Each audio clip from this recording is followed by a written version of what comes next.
Mr. Silent Channel. Please don't skip the ads, at paki-like naman, share at subscribe mo na rin, salamat. Kabanata 331 Kabanata 330, lumalaban ng kalahating araw sa isang pagkakataon, ang ikalimang update ay ang pinuno ng umaatake na alyansa ng Rojamo 2/10. Anong tinatitigan mo? Hindi ka naniniwala di ba? Alam mo namang pinapahalagahan ako ng tiyuhin mo, di ba? Magpo-propose ako. Kasal sa tiyuhin mo pagpasok ko mamaya, at gagawin ko. Direkta kang maging bayaw. Minsan sa araw, minsan sa gabi, kalahating araw sa bawat pagkakataon. Ngumisi si Yu Haixing at halos umiyak. Okay lang bang kumuha ng kalahating araw sa isang pagkakataon at 2 beses sa isang araw? Hindi mo kailangang mag-alala kung pagod na ba ako o hindi. Kapag pagod na ako sa pagpalo, hahanap na lang ako ng iba na makakatalo sa akin. Pagkatapos sabihin iyon, lumayo si Jingzi. Huwag patulan ng sinuman. Pagkaalis ni Jingzi, bamulong ang guard na nakatayo sa tabi niya. Galit na bumangon si Yu Haixing mula sa lupa at sinipa siya sa guya, bakit hindi ka man lang nagsalita nang sinaktan niya ako ngayon? Ngayong wala na ang lahat, ano pa ang masasabi mo? Pagkasabi nito ay hindi pa rin siya mapakali. Gustong itaas ang kanyang paa upang sipain ang kanyang puwitan, ngunit ang sipa ni Jingzi kanina ay masyadong matigas, at napakasakit nito bago niya maiangat ang kanyang binti, at sumigaw siya ng, "Aray, oh. Umalis ka dito." Pagkarinig nito ay nagmamadaling tumakbo ang gwardya. Sa kanyang pagtakbo, hindi niya maiwasang magreklamo sa kanyang puso, napakalakas mo sa akin, ngunit hindi ka man lang lumaban. Tumayo si Yu Haixing at inalalayan ang kanyang baywang, lihim na pinagalitan si Jingzi dahil sa pagiging masyadong malupit, at subconsciously gustong kumain at bumalik sa bahay upang magpahinga marahil ay inamin pa niya sa kanyang puso na si Jingzi ay tila may mas magandang impresyon kaysa sa kanya sa harap ng kanyang tiyuhin na si Yu Sheng. Maraming tao ang pumupunta doon para magreklamo, ngunit karamihan sa kanila ay walang pupuntahan. Umatras siya ng ilang hakbang, ngunit huminto.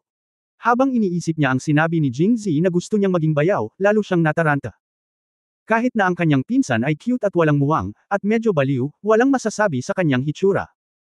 Kahit na ang isa sa kanyang mga nakababatang kapatid ay iniisip na ang kanyang pinsan ay maihahambing pa sa Yunjing Shuangjiao, kahit na iyon ay isang pag-iral na hindi niya maabot, sapat na tingnan kung gaano kaganda ang aking pinsan.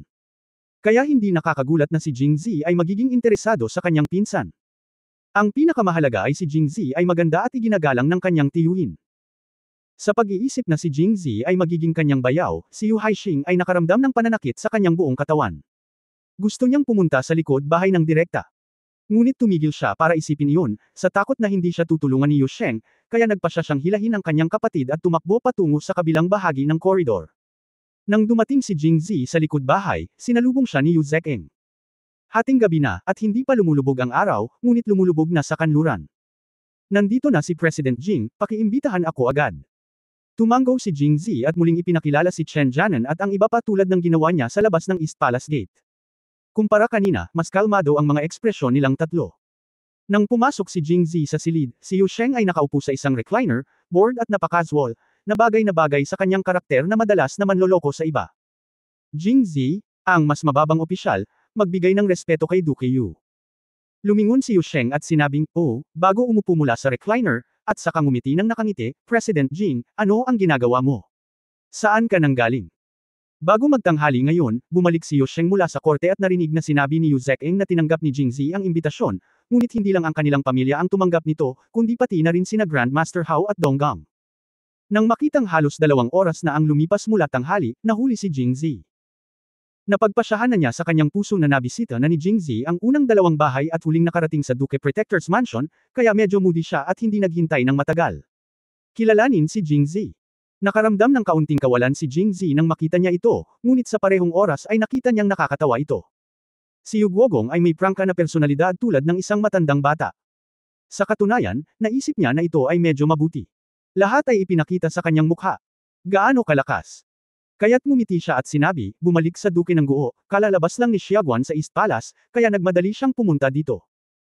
Gusto kong pumunta dito ng direkta, ngunit ang opisina ng pahayagan ay mas malapit sa East Palace, kaya nang dumaan ako doon, ang aking mga subordinate ang 3 taong ito ay nagpumilit na pumunta sa East Palace, kaya wala akong choice kundi pumunta. Tinuro niya si Chen Jianan at ang 3 pang toolmen. Natigilan ang toolman at nag-online sa 1 segundo. Akala ko lalabas ako pagkatapos magpalipos ng ilang sandali sa East Palace at tanungin si Mr. Yu Guogong kung paano isulat ang nilalaman ng seksyon ng buhay. Sa hindi inaasahang pagkakataon, ang kanyang kamahalan ay mabait na nag-imbita sa akin at pinilit na manatili sa akin para sa hapunan. Hindi ko ito maaaring iwasan, kaya kailangan kong manatili. Sa pagkakataong ito, iyan na ngayon. Ngunit pumunta ako dito kaagad pagkatapos kong makalabas sa East Palace, maniniwala ka ba? Tumanggaw naman ang taong kasangkapan. Nang makita ito ni Yu Sheng, masayang sinabi niya, inimbitahan ka ng kamahalan, normal lang na tumanggi ka. Tama talaga ang nakita ko, mas magaling ka sa tatlong tanga. Narinig kong naakit si Jingzi nitong si Yu Sheng ay pinuna pa rin ang tatlong tao na humimok sa kanila na pumasok sa East Palace. Ang tanga sa likod ni Jingzi ay sumulyap kay Chen Jianan at sa iba pa, at sinasadyang lumayo para makagawa siya ng malinaw na linya kasama ang tatlong tanga. Sa hindi inaasahang pagkakataon, sumulyap si Yu Sheng sa kanya at sinabing, "Oy, ayos."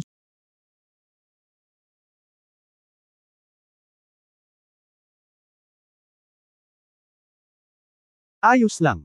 Nasaan si Han Gua? Pero may alam itong martial arts, na maganda. Han Han. Susunod. Inutusan ni Yu Zeking ang kanyang mga katulong na gumawa ng tsaa, at si Jingzi at ang iba ay nakaupo. Si Yu Sheng ay hindi basta-basta at direktang nakarating sa punto. President Jing, sabihin mo sa akin ang totoo. Totoo ba ang halimbawang ibinigay mo sa korte noong nakaraang araw? Walang mga tagalabas dito, kaya hindi mo kailangang mag-alala tungkol dito, sabihin mo lang. Nakinig ako sa kwentong sinabi mo noong araw na iyon, at habang iniisip ko iyon, lalo kong naramdaman na hindi ito basta-basta lang na usapan paano masasabing ganoon kung walang batayan sa katotohanan. Parang. Pagkatapos ay nakakita ako ng isang doktor na nagtrabaho para sa pamilya ni Bai Qingyuan sa buong taon. At hindi siya maaaring magkaroon ng mga problema sa kalusugan ni Bai Qingyuan sa buong taon. Ang kapitbahay ni Qingyuan ay talagang pinangalan ng Wang. Alam ni Jingzi. Si Yu Sheng ay nachichismas, ngunit hindi ko inaasahan na ganoon pala siya kachismosa. Gusto ko lang kasuklaman si Bai Qingyuan, at pagkatapos ay nagbigay ng halimbawa. Sinong mag-aakala na hindi lang pinaniwalaan ni Yu Sheng, pero personal din itong inimbestigahan.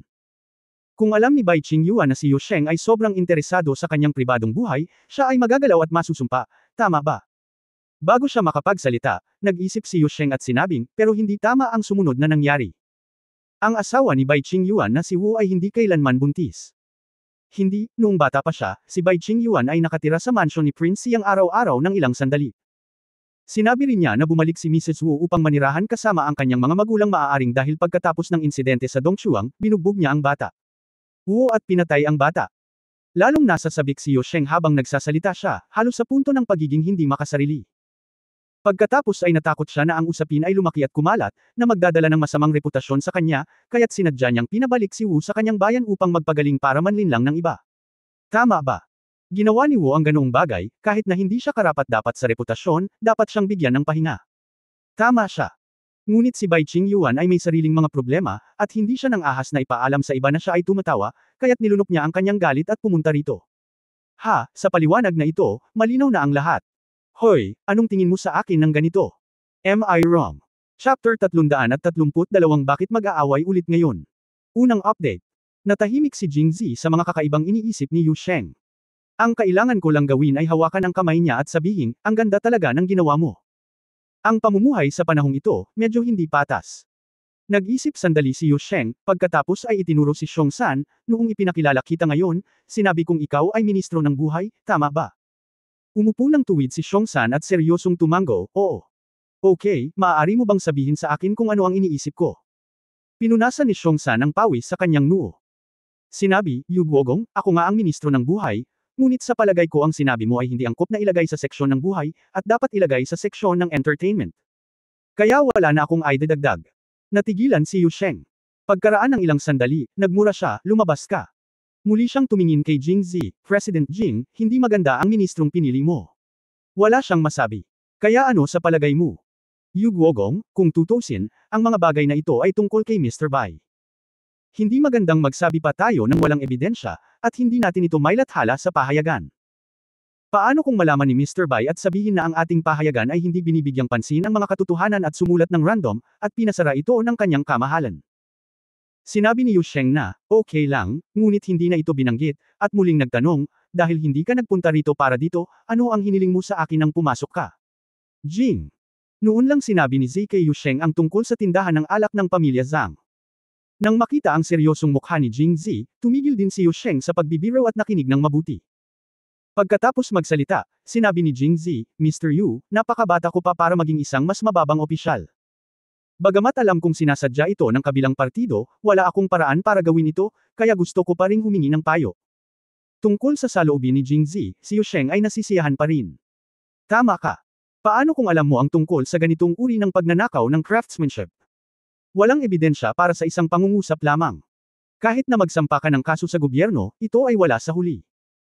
Tumango si Jingzi, at nagpatuloy si Yusheng said, ngunit maaari kong ipaalala sa iyo ang ilang mga salita. Mangyaring kausapin si Mr. Yuguo.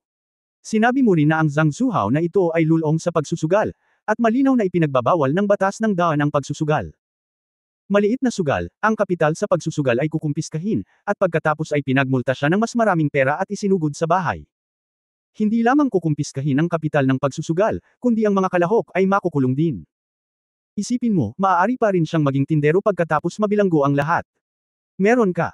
Sino ang dapat magbigay ng malaking ari-arian na ito? Natuwa si Jingzi matapos itong marinig at agad na nagtanong, Mr. Yu, gaano karaming pera ang itinuturing na malaking sugal? Ang isang solong halaga ng higit sa 50 tael, o ang kabuuang kapital sa pagsusugal ay higit sa 200 tael ay sapat na para mabilanggo siya. Matapos marinig ito, puno ng kagalakan ang mukha ni Jingzi, at tinanong niya ang huling mahalagang tanong, ngunit ang tindahan ng alak na iyon ay talagang pag-aari ng prinsipe ng Jin, kung gusto niya ito. Haha, masyado ka pang bata. Maaari mong basahin ang higit pa tungkol sa mga batas ng daan kapag mayroon kang oras. Si Yusheng ay tumawa ng malakas, at pagkatapos ay nagsabi, ang mga batas ng daan ay nagsasaad na ang mga prinsipe at ang kanilang mga tagapagmana ay hindi pinapayagang bumili ng mga pribadong ari-arian. Narinig ito ni Jingzi, unawain ka agad. Bilang isang prinsipe, mayroon siyang fiefdom, titulo, sweldo, at buhay na walang pag-aalala. Kung bibili siya ng pribadong ari-arian, ano ang gagawin niya? Sa tahasang pananalita, naramdaman kong napakaliit ng sahod na ibinigay ng korte, at gusto kong kumita ng mas maraming pera para mamuhay ng mas komportable. Ngunit kung magsalita ng mas malawak, sa pamamagitan ng paggawa ng napakaraming pera, hindi ba dahil gusto niyang mag-recruit ng mga tropa at magplano ng rebelyon? Gayunpaman, binili ng prinsipe ng Jin ang disenyo ng Zhangja Winery noon, at hindi gaanong sinabi ng kanyang kamahalan. Haha, hindi gaanong nagsalita ang iyong kamahalan, ngunit hindi man lang siya nagtanong, at hiniling lamang sa prinsipe ng Jin na ibalik ang alak. Maaari itong ituring na isang sampal sa mukha ni Prinsipe Jin. Kung tutuusin, noong mga oras na iyon, naramdaman ko na siya ay gumagawa lamang ng kaunting kaguluhan upang pasayahin ang pamilyang Miss Zhang. Ngunit kung monopolyo niya ang lahat ng negosyo ng mga espiritu sa Angwo, hindi ito magiging maliit na negosyo. Lumiwanag ang mga mata ni Jingzi, at itinaas niya ang kanyang mga kamay kay Yusheng at sinabing, gusto kong tanungin muli si Mr. Yu, ano ang pulang linya para sa prinsipeng ito para bumili ng pribadong negosyo?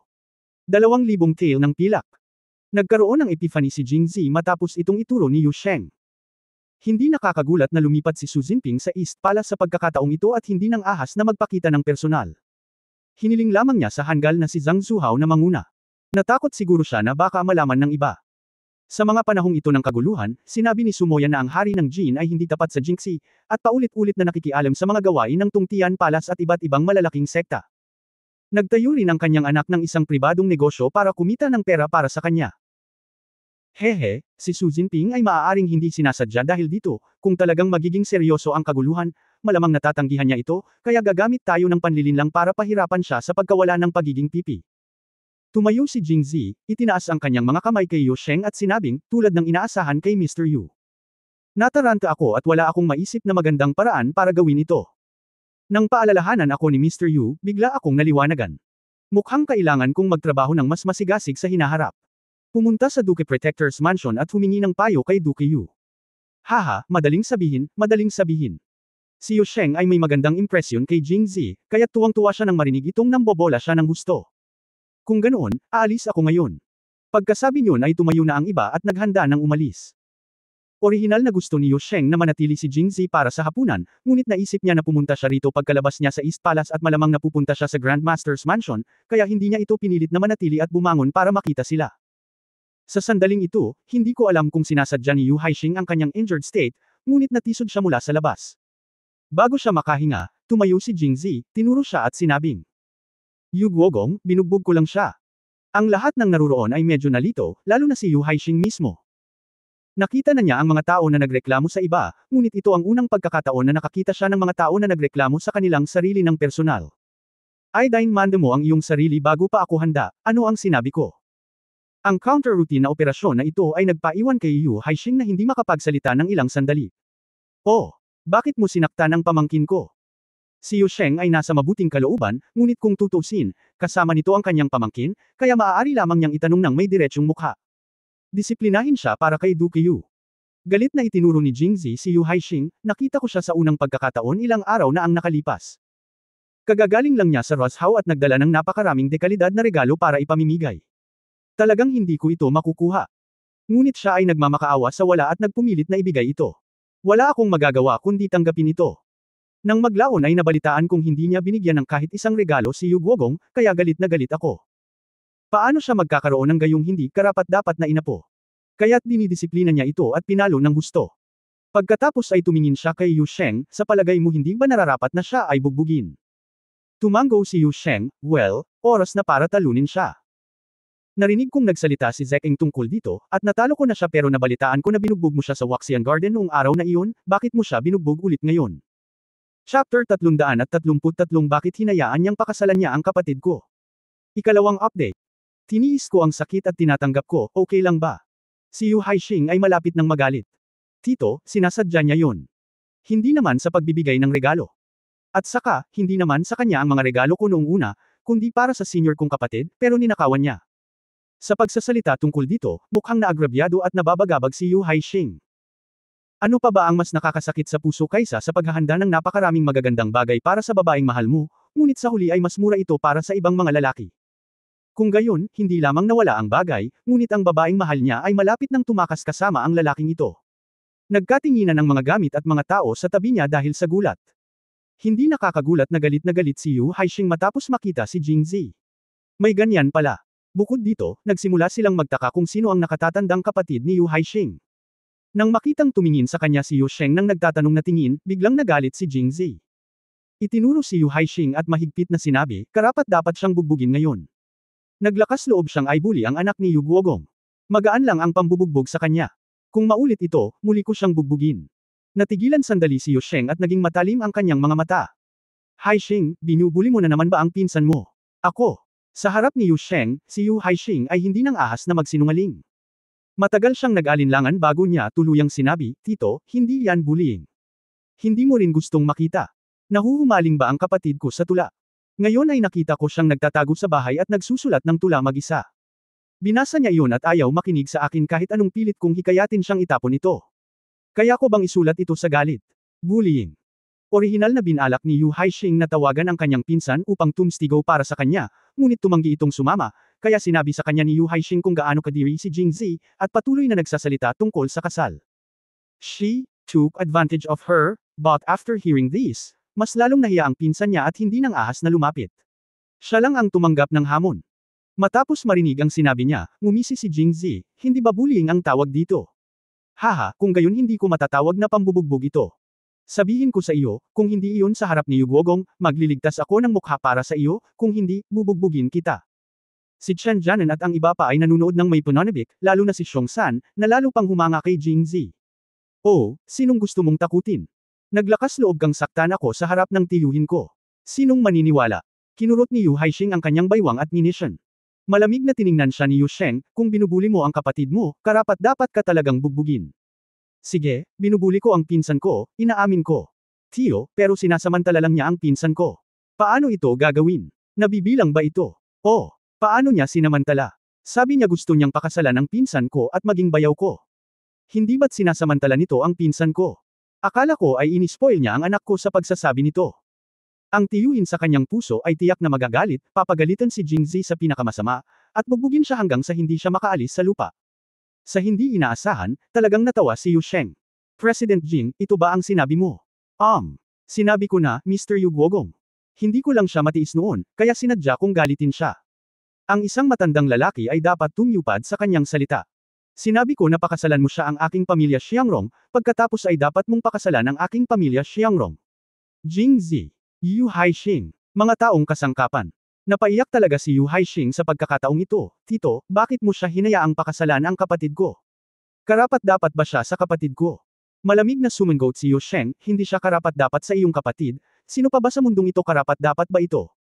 Hindi inakala ni Yu Haixing na ang mga bagay ay bubuo sa direksyong ito. Bagamat medyo baliw ang ate niya, kasing ganda ng bulaklak. Kasama ang background ng kanilang pamilyang Yu, maraming tao ang dumating para mag-propose ng kasal, ngunit hindi nagustuhan ni Yusheng ang sinuman sa kanila at itinaboy silang lahat.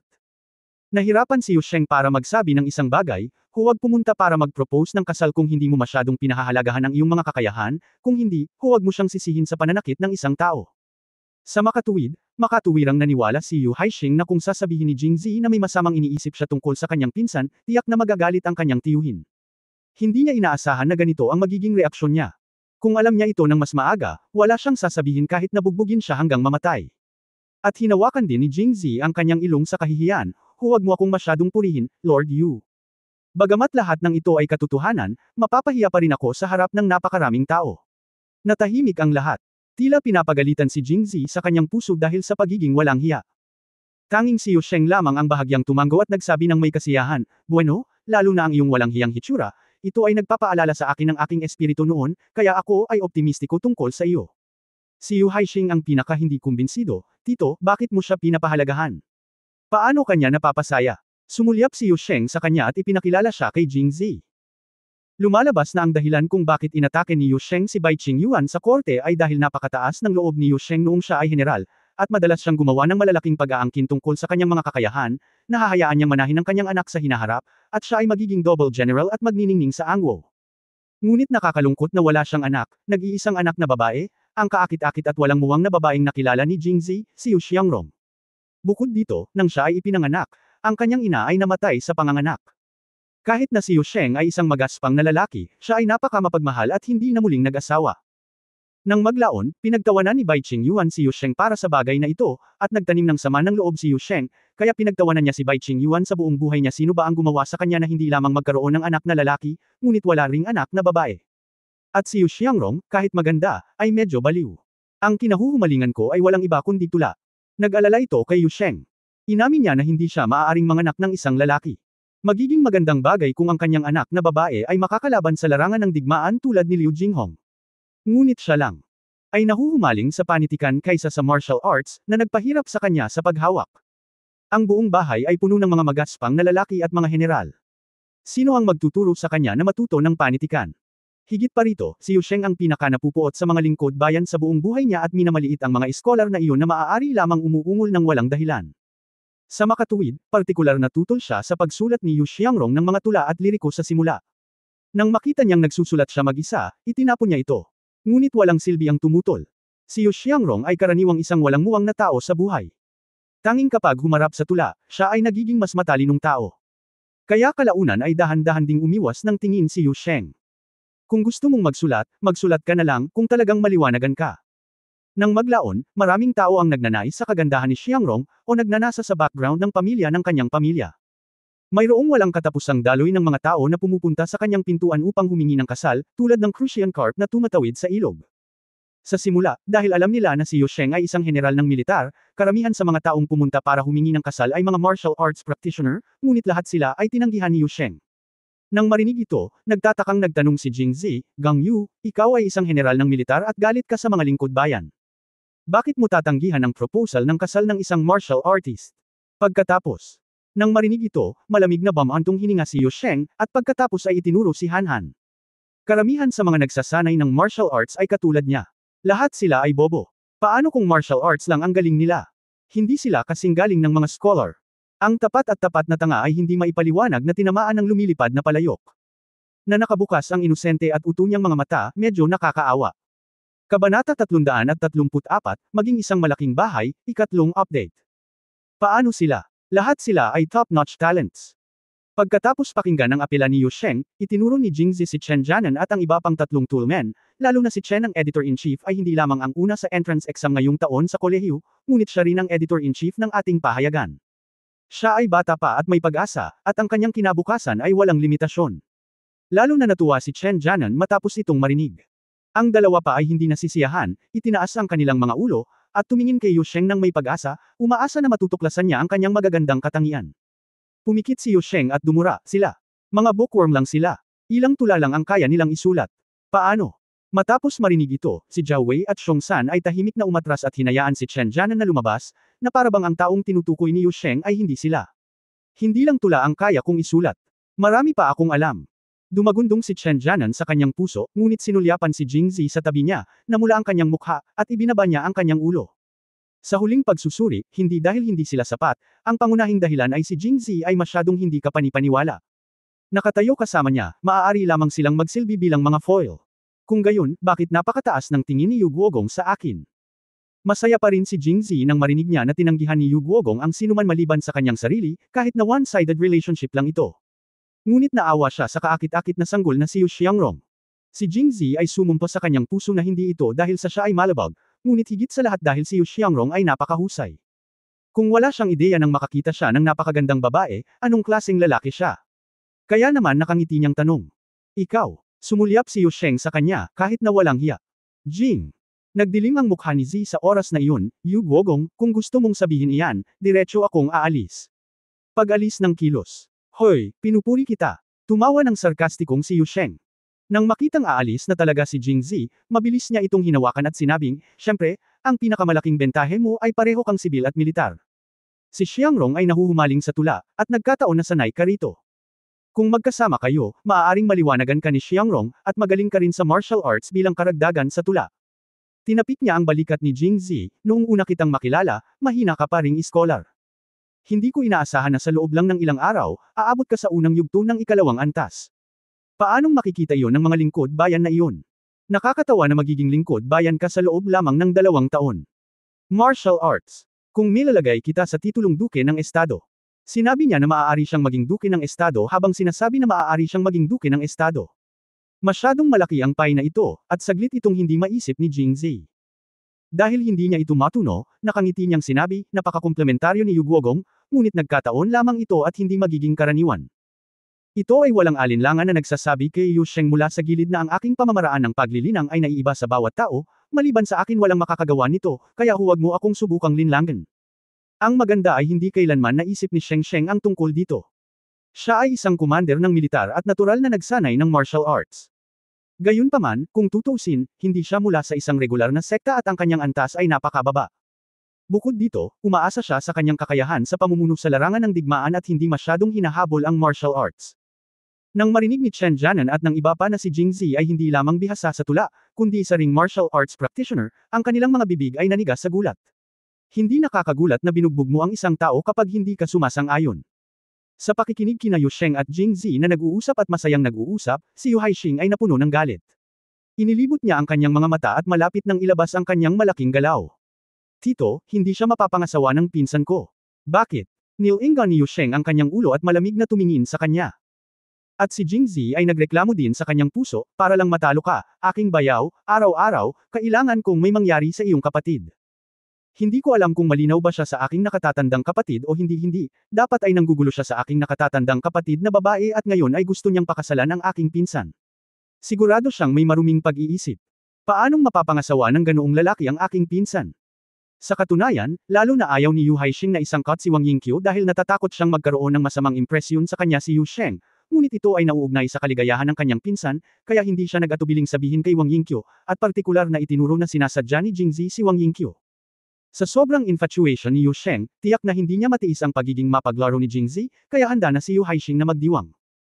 Sa hindi inaasahang pagkakataon, pagkatapos marinig ito, nanatiling normal ang mukha ni Yu Sheng at sinabi niyang, bata pa si President Jing, kaya normal lang sa kanya ang mangakit ng mga babae.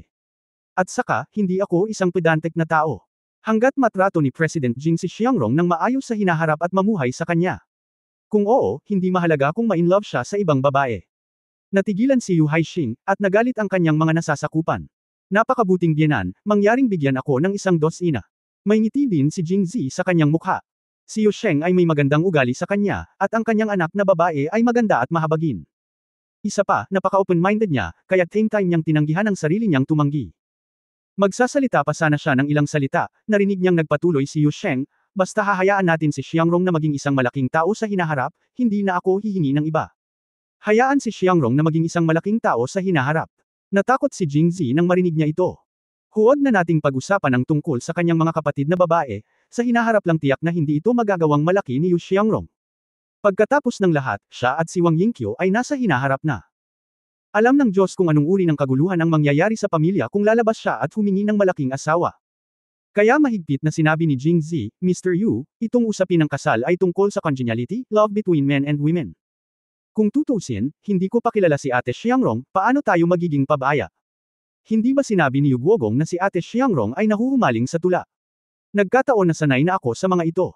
Pagdating ko kay Yu Guograph, tatawag ako ng payo para sa hinaharap. Xiangrong sa pamamagitan lamang ng mabagal at tuloy-tuloy na daloy ay natural na darating ang tagumpay, tama. Hindi niya sinadyang sabihin ang anumang bagay sa kamatayan, at kasama ang kanyang anak na babae dito, kailangan niyang pumunta sa Protector's Mansion ng mas madalas, hindi ba? Oh, kayong mga scholar ay dapat maging mas partikular tungkol dito. Matapos marinig ito, binigyan ni Yusheng ng thumbs up si Jingzi nang hindi masyadong nag-iisip, at pagkatapos ay nakangiting sinabi, dahil nandito ka ngayon, bakit hindi ka pumunta sa hardin sa likod upang tingnan at pag-isipan ito? Kilalanin natin ang isa't isa at iwanan ang kaligrapya. Kayamanan. Sa likod. Sa tingin ko ito ay magpapasaya kay Xiangrong sa loob ng ilang araw. Parang sinapian ng demonyo, nagtatanong kung saan-saan. Nakakalungkot lang na lahat ng katulong sa pamilya ay mga magaspang na tao. Ilan sa kanila ang nakarinig ng lahat.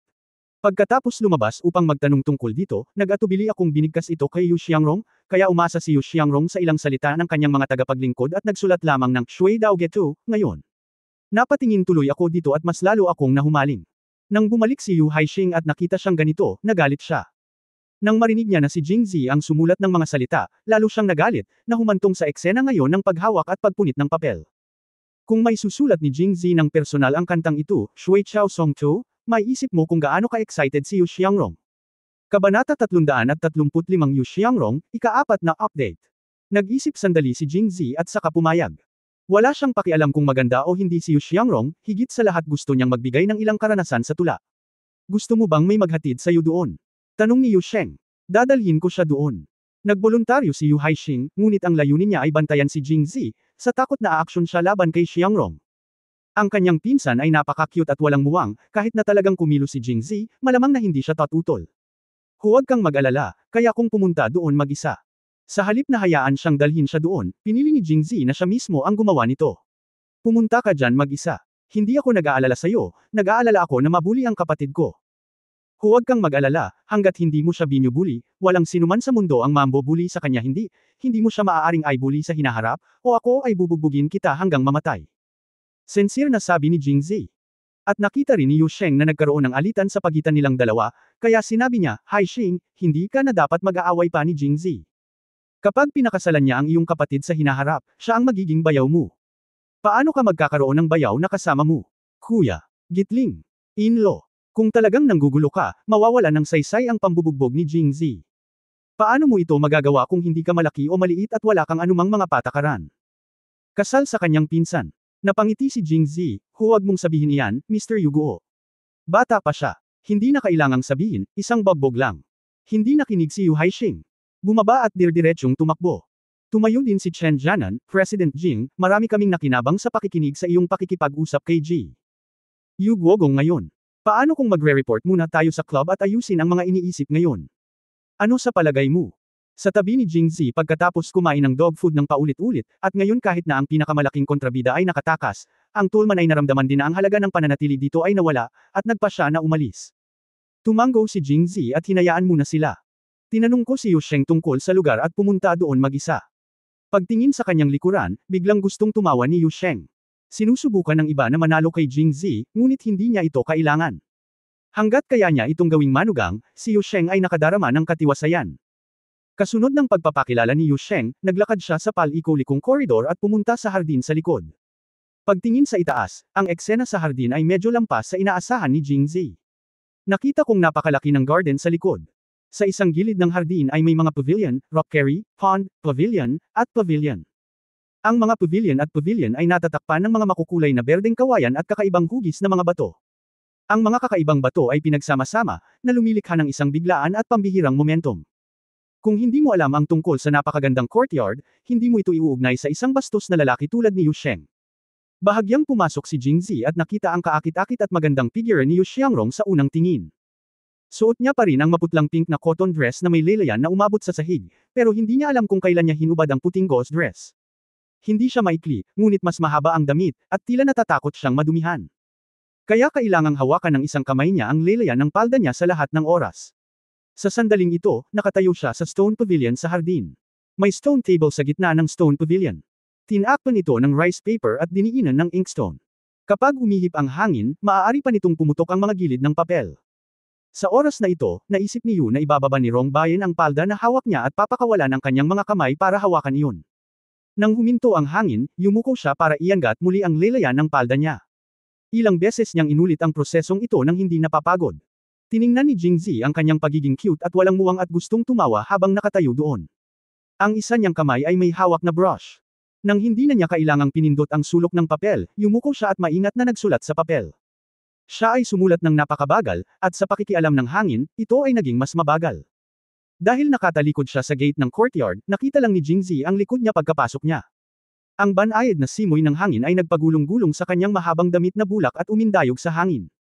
Sa ilalim ng kumukupas na paglubog ng araw, ang madilim na liwanag ay nagyelo sa kanyang figure doon, tulad ng isang magandang piraso ng sining na nagpapaalala kay Jingzi. Dumating ang isang tula.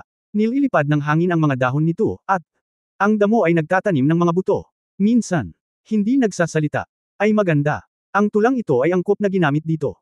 Sa oras na ito, napakaganda kung hindi magsalita. Nakatayo doon si Jingzi na nakasandal sa pintong bato at hindi pumasok dahil ayaw niyang masira ang katahimikan. Tinitigan niya ang likod ni Yu Xiangrong na may nagbabagang mga mata. Si Yu Xiangrong ay talagang isang tanga. Tumingin si Jingzi sa pinto. Pagkaraan ng ilang sandali, napagtanto niya na wala man lang siyang naisulat na mga salita. Pagkatapos ng lahat, ang hangin ay tumaas at bumaba, at palagi niyang kailangang alagaan ang kanyang mahabang palda at mga sulok na papel. Gustong-gusto siyang tanungin ni Jingzi, dahil nakasuot siya ng napakahaba na palda, ano ang mangyayari kung mahulog ito sa lupa. O, kung hindi malakas ang hangin, paminsan-minsan ay hihipa ng sulok ng papel, huwag mo na lang pansinin. Gayunpaman, iba ang pag-iisip ng cute na sanggol na ito sa iba. Lagi niyang iniisip ito at iyon. Bilang karagdagan, siya ay sumulat ng napakabagal, kaya ang kanyang pag-unlad ay mabagal. Sa oras na ito, sa wakas ay naunawaan ni Jingzi kung bakit siya malungkot pagkatapos punitin ni Yu Haixing ang mga salitang isinulat niya. Kung tutusin, hindi naging madali para sa kanya na tapusin ang pagsusulat ng isang salita. Sa ganitong pag-iisip, tahimik na naglakad si Jingzi. Dahil masyado siyang nakatutok, hindi alam ni Yu Xiangrong na may paparating sa likuran niya. Nakayuko pa rin siya at dahan-daang nagsulat. Tumingin si Jingzi mula sa kanyang likuran at nagkataong nakita niyang isinusulat niya ang salitang, berde, sa paghingi ng alak sa asol na langit. Ang kanyang saloobin ay seryoso, ngunit ang kanyang pamamaraan ay napaka-clumsy at maalog. Nang isama niya ito sa sinabi ni Yu Sheng noon, gumaan ang pakiramdam niya. Bagamat si Yu Xiangrong ay nahuhumaling sa tula mula pa noong siya ay bata, kinasusuklaman ito ni Yu Sheng at hindi siya pinahintulutan na malantad sa tula. Bukod dito, walang gaanong tao sa palasyo ng Duke Protector na maaaring magsulat ng tula. Kung titingnan ito sa ganitong paraan, ang pagiging marunong magsulat ni Yu Xiangrong ay itinuturing na bihira na. Ang kanyang estilo ng pagsulat ay hindi pamilyar at hindi organisado. Parang walang nagturo sa kanya na magsulat nito. Mabagal lang niya itong naisip dahil sa kanyang libangan, kaya napakahirap magsulat. Si Yu Xiangrong ay nabighani nang sumulat siya, at si Jingzi ay nabighani din sa kanyang likuran, at sa hindi namamalayan, papalapit siya ng papalapit sa kanya. Matapos sa wakas ay tapusin ang unang pangungusap, si Yu Xiangrong ay gumugol ng mahabang panahon sa pagtitig sa mga salita sa rice paper, ang kanyang peach blossom na mga mata ay kurbadong hugis gasuklay, at ang ambon sa kanyang mga mata ay sa wakas ay umangat, na ginawa itong kasing liwanag ng mga bulaklak. Marahil dahil sa sobrang tagal niyang nakayuko, handa siyang ibaba ang brush pagkatapos isulat ang unang pangungusap, iunat ang kanyang baywang at magpahinga sandali. Nasa likuran niya si Jingzi, pinananatili ang parehong nakayukong poster gaya ni Yu Xiangrong, at hindi niya alam na babangon na siya.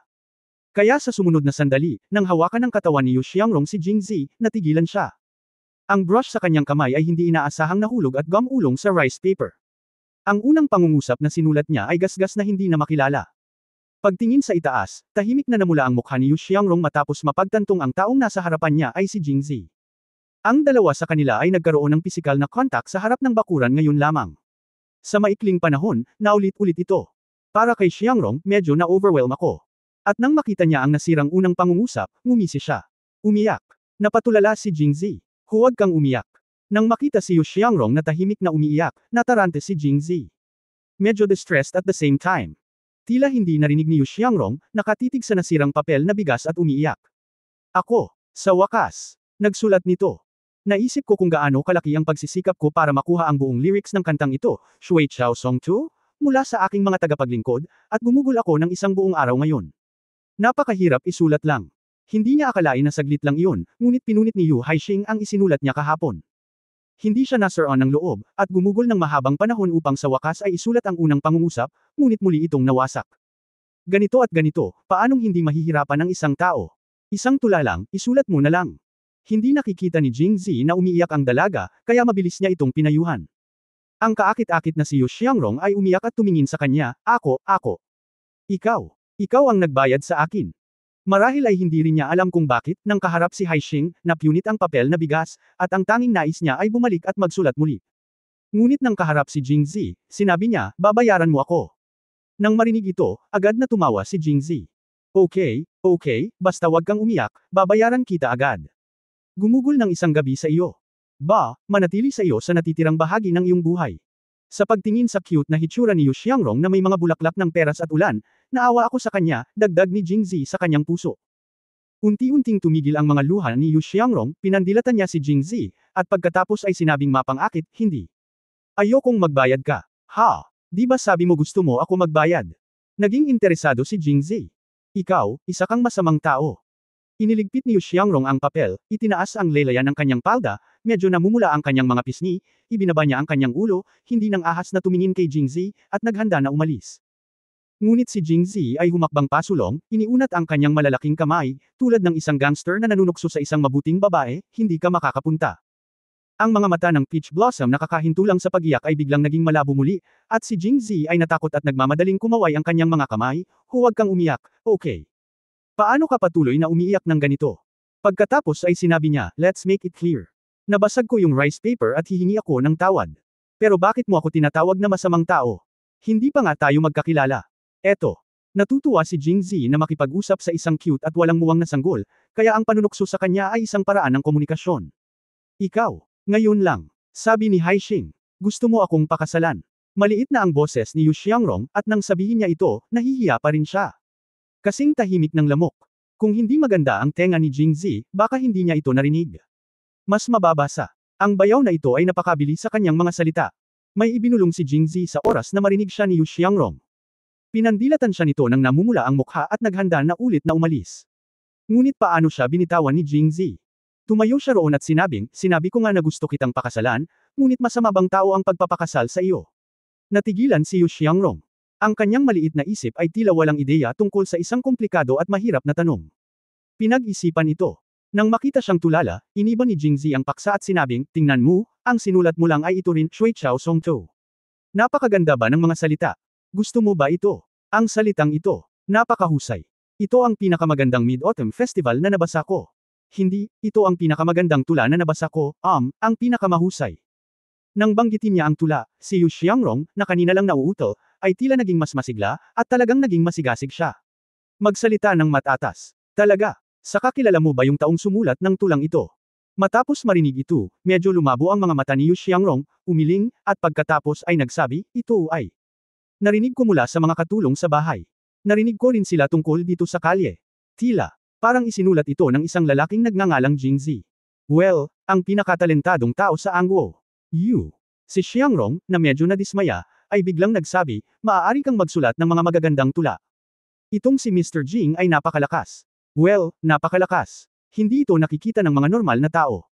Narinig ko ang tula na ito mula sa ilang mga tagapaglingkod. Hindi ko ito lubos na natatandaan noon. Hindi sila gaanong hindi marunong bumasa at sumulat, kaya sinulat ko ito.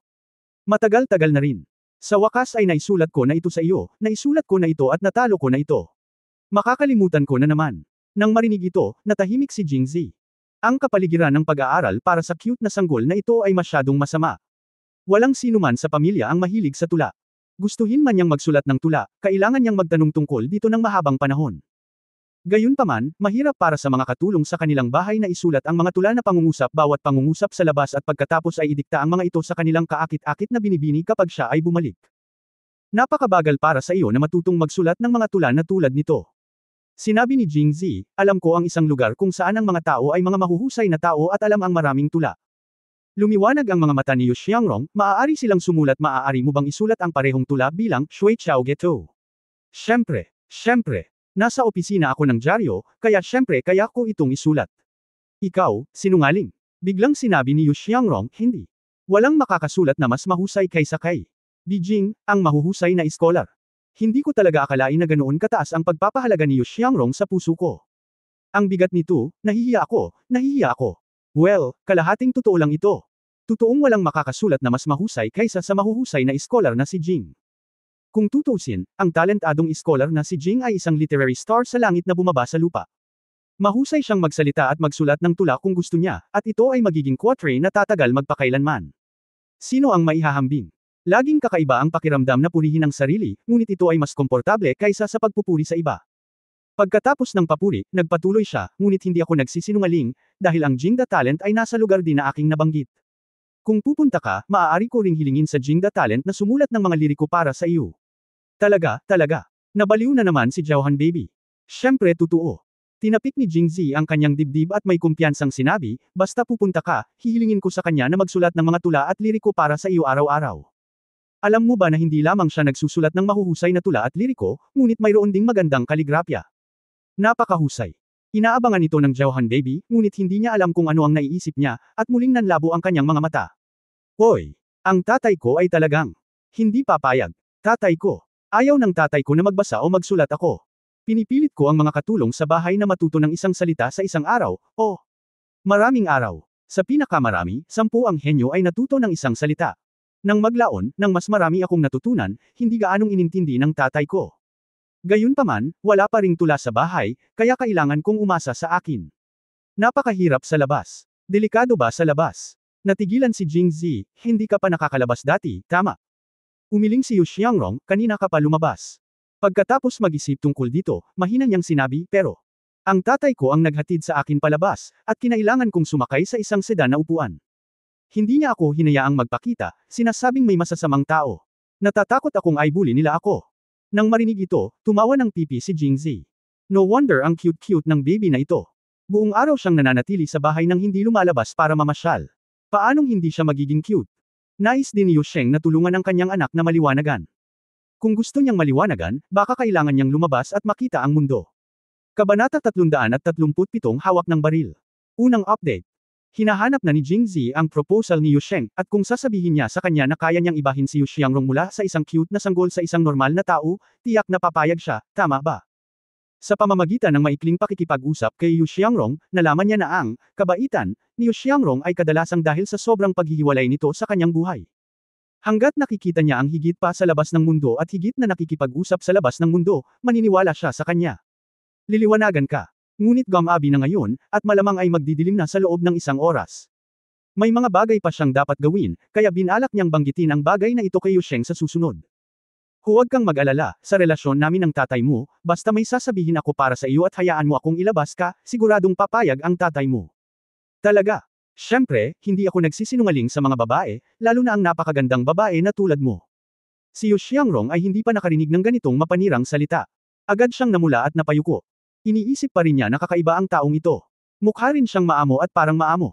Oo, bakit ganyan ang mga salitang sinasabi mo? Si Meng lang.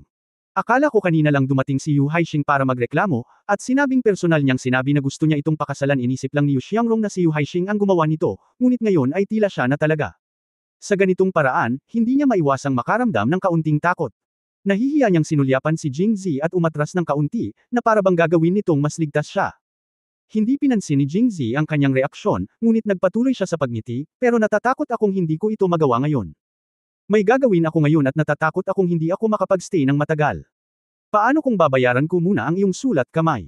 Hindi, huwag. Hindi malay na sabi ni Yu Xiangrong. Dahil sinira ko ito para sa iyo, kailangan kong bumawi. Bakit hindi? Tsaka ang bagal mong sumulat. Kung hindi mo ito matapos mamaya, madilim at makakalimutan mo bukas. Ano ang dapat kong gawin? Ito ang ikinababahala ni Yu Xiangrong. Tanong, ngunit matigas pa rin ang kanyang labi at sinabing, kung hindi ko matapos ang pagsusulat, hindi na ako magpahinga sa gabi. Sa pagtingin sa kanyang cute at inosenteng hitsura, natuwa si Jingzi. Iniisip ko pa naman na matigas ang ulo niya, at kung basta-basta lang siyang magsulat, mabilis siyang magsulat, pero stroke by stroke lang ang sinulat niya, meticulously, kaya natural na mabagal. Bakit ka nagsusumikap dito? Hayaan mo akong isulat ito. Hindi. Sa pagkakataong ito, mas mahigpit si Yu Xiangrong ako. Ang sulat kamay ko ay napakagandang. Gandang-gandang salita. Mahusay na salita lang ang magagamit mo. Nakasulat. Sa sandaling ito, biglang natauhan si Jingzi. Lumalabas na kahit alam niyang ang mabagal niyang pagsusulat ay nanganganib na makalimutan ang mga orihinal na salita, diretso pa rin siyang sumulat dahil natatakot siyang madungisan ang kanyang mahinang sulat kamay sa tula. Matapos itong marinig ni Jingzi, hindi niya alam kung dapat ba niya itong pasalamatan o hindi. Huwag kang mag-alala, napakaganda ng sulat kamay ko. Aba, mas maganda pa sa iyo. Upang maging patas, bihira lang talaga na makapagsulat ng ganoon kagandang sulat kamay ng walang patnubay ng sinuman, ngunit mahirap ikumpara kay Jingzi. Kung ikukumpara, malayo pa rin ito. Ikaw ba, talaga? Walang muwang nasabi ni Yu Xiangrong. Malalaman mo pagkatapos mong tingnan. Pagkasabi niya nun, naglakad siya pasulong. Natakot si Yu Xiangrong kaya umatras siyang muli. Nontog siya sa isang upuang bato at muntik na siyang mahulog. Sa kabutihang palad, si Jingzi ay may mabilis na paningin at mabilis na mga kamay upang hawakan siya. Kalahating oras na lang ang nakakalipas, at 3 na ang physical contact ng dalawa. Medyo natarante si Yu Xiangrong, ngunit hindi siya sinamantala ni Jingzi. Matapos siyang tulungan ay mabilis siyang bumitaw. Bagamat siya ay isang LSP, siya ay isang may prinsipyong LSP at hindi basta-basta magsasamantala sa iba. Ang paglipat na ito ay nagbigay sa kanya ng maraming puntos. Itinagilad ni Yu Xiangrong ang kanyang ulo at pinanood siyang naglalakad patungo sa stone table. Hindi niya alam kung ano ang nangyayari sa kanyang maliit na ulo. Kinuha ni Jingzi ang brush at nagsimulang magsulat ng hindi nagmamadali. Sa halip, lumingon siya kay Yu Xiangrong at sinabing, ang pagsusulat ay parang pakikipag-away, at ang paghawak ng panulat ay parang paghawak ng baril. Kung hindi mo kayang hawakan ng mabuti ang panulat, paano ka makakasulat ng maayos? Ang paghawak ng panulat ay parang paghawak ng baril. Si Yu Xiangrong pa rin ang una. Ito ang unang pagkakataon na narinig niya ito, ngunit sa sobrang pagkahumaling niya sa tula ay naunawaan niya ito pagkatapos mag-isip ng ilang sandali. Nang muli niyang tingnan si Jingzi, naging maliwanag ang kanyang mga mata. Tingnan mo kung paano ko ito hawak. Pagkatapos sabihin iyon, dinampot ni Jingzi ang panulat sa tamang poster at ibinalik ang kanyang kamay ng ilang beses upang tingnang mabuti ni Yu Xiangrong. Tumango si Yu Xiangrong at sinabing, bueno. Nakita ko ito. Halos kapareho ng pakiramdam ko. Ngunit parang, gumamit ka ng higit na puwersa. Mukhang pareho, ngunit may malaking pagkakaiba. Ngunit huli na ang lahat ngayon, tuturuan kita kung paano humawak ng baril ng hakbang-hakbang sa susunod na pagkakataon. Ba, hawakan mo ang panulat. Hindi maintindihan ni Yu Xiangrong ang misteryo at tumango lang. Ang pag-aaral ng mga libro ay nangangailangan ng tiyaga, at ang pagsasanay sa kaligrapya ay nangangailangan ng pagsusumikap. Ang isang tuwid na puso ay nangangahulugang isang tuwid na panulat, at isang panulat ang isusulat sa puso. Pagkatapos sabihin iyon, susulat na sana si Jingzi, at sinabing, ito ang mga formula na sinasabi ko sa iyo kapag nagsusulat, tulad mo bagaman makapangyarihan ang pagtuturo sa sarili, pagkatapos ng lahat, hindi siya nakatanggap ng formal na pagsasanay, at ang pinakamataas na limitasyon ng mga salita na kaya niyang isulat ay hindi mataas. Dapat mong kabisaduhin ang mga sumusunod na formula. Nang makitang tumango si Yu Xiangrong, nagsimulang magsulat si Jingzi. Medyo natakot si Yu Xiangrong sa kanya ngayon, ngunit nang makitang mahusay itong magsalita at hindi niya ito sinamantala noon, nagkaroon siya ng lakas ng loob na pumunta kay Jingzi at tumayo sa tabi ni Jingzi para manood. Sumulat si Jingzi ng may espiritu, gumagalaw ang kanyang pagsulat na parang dragon at ahas, at malinaw sa kanyang bibig ang kanyang mga salita. Ang sulat ay hindi dapat malayo sa punto, at ang mga pagliko ay dapat nabilog at naglalantad. Kung may patak, ito ay sarado, at ang balangkas ay hindi dapat pangkaraniwan. Ang kaliwang nakasabit ay dapat napatayo, at ang kanan ay dapat natuwid at matalim. Ang hampas ay parang gintong kutsilyo, at ang hampas ay parang sungay ng rhinoceros. Walang malubay sa stroke, at ang heart layout. Hindi mabagal ang pagbabasa ni Jingzi, ngunit napakabilis niyang sumulat. Nang matapos niyang basahin ay naisulat na rin niya ang huling salita. At si Yu Xiangrong ay tumabi, orihinal na ginamit ang kanyang mga mata at tenga ng magkasama, binabasa ang kanyang mga salita at nakikinig sa kanyang mga formula, ngunit nang ang mga salita ni Jingzi ay nahulog sa papel, ang kanyang utak ay hindi sapat, at ang kanyang mga tainga ay hindi ko na kayang makinig sa kahit ano, ang nakikita ko lamang ang makinis at malakas na sulat kamay sa papel, at ako ay nataranta. Paano nagkaroon ng ganitong magagandang salita sa mundong ito? Sa orihinal, labis na nasisiyahan si Yu Xiangrong sa kanyang kaligrapya. Noong tinuruan siya ni Jingzi ngayon lang, dahil nahihiya siya, hindi niya sinabing tutol siya, pero gusto niyang tumanggi sa kanyang puso. Hindi masama ang sulat kamay ko. Ngunit ngayon nang makita niya ang sulat kamay ni Jingzi, namula siya. Kung ikukumpara sa kanyang sulat kamay, ang sarili ko ay walang kwenta. Sa muling pagtingin kay Jingzi, ang kanyang leeg ay namumula din, at ang kanyang ulo ay nakababa, na parang nakasabit sa kanyang dibdib. Natapos ang pagsusulat ni Jingzi, nakangiti niyang sinabi, bagaman ang mga formula na kababasa ko lang sa iyo ay ang pinakapangunahing mga formula para sa pag-aaral ng calligraphy. Mga bagay, ngunit kung isa sa alang-alang mo na hindi mo ito pinag-aralan ng sistematiko, ito ay kapakipakinabang pa rin sa iyo. Paano ito, ngunit naisulat mo na ito? Namula ang mukha ni Yu Xiangrong tulad ng isang estudyante na nagkataong tinanong ng guro kapag na-distract siya sa klase. Nakatayo pa rin hindi mapakali, sa wakas ay umiling siya. Ipinaliwanag din niya sa mahinang boses, ako. Tinitingnan ko lang yung sinulat mo. Nakalimutan ko. Kabanata 338, gusto ng mga ulap ng damit at gusto ng mga bulaklak ang mga mukha, pangalawang update. Sa pagtingin sa kaakit-akit at kaunos-lunos na anyo ni Yu Xiangrong, hindi sinasadya ni Jingzi na hawakan ang kanyang ulo. Natigilan siya nang iunat niya ang kamay sa ere. Nagulat din si Yu Xiangrong, ngunit sa hindi pangkaraniwang bagay, hindi siya lumayo at nakatayo doon habang nakatitig kay Jingzi. Kung ang larawan ay nagyelo sa sandaling ito, tiyak na napakaganda nito. Pagkaraan ng ilang sandali, binawi ni Jingzi ang kanyang kamay dahil sa kahihiyan. Ngumiti siya at sinabing, hindi kita sinisisi. Hindi ito isang bagay na kayang gawin ng ordinaryong tao. Kung tutusin, hindi lahat ay kasing talino ko. Well, isusulat ko ang formula para sa iyo at hintayin mo ako. Practice mo lang ang formula habang wala ka. Masunarang tumanggaw si Yu Xiangrong, nag-alinlangan ng mahabang panahon, at sa wakas ay nagsabi, ikaw. Ang iyong sulat kamay ay napakaganda. Ako. Ito ang unang pagkakataon na nakakita ako ng isang tao na magsulat ng ganito. Okay. Ang lugar na gusto mo akong dalhin. Ganyan ba ang lahat ng mga tao doon? Maliban sa akin, lahat sila ay kahanga-hanga. Umiling si Jingzi, at pagkatapos ay sinabi, ako lang ang sobrang galing. Marahil ay dahil sa kaligrapya na ang distansya sa pagitan nina Jingzi at Yu Xiangrong ay napaliit, at si Yu Xiangrong ay hindi natakot sa kanya gaya ng dati.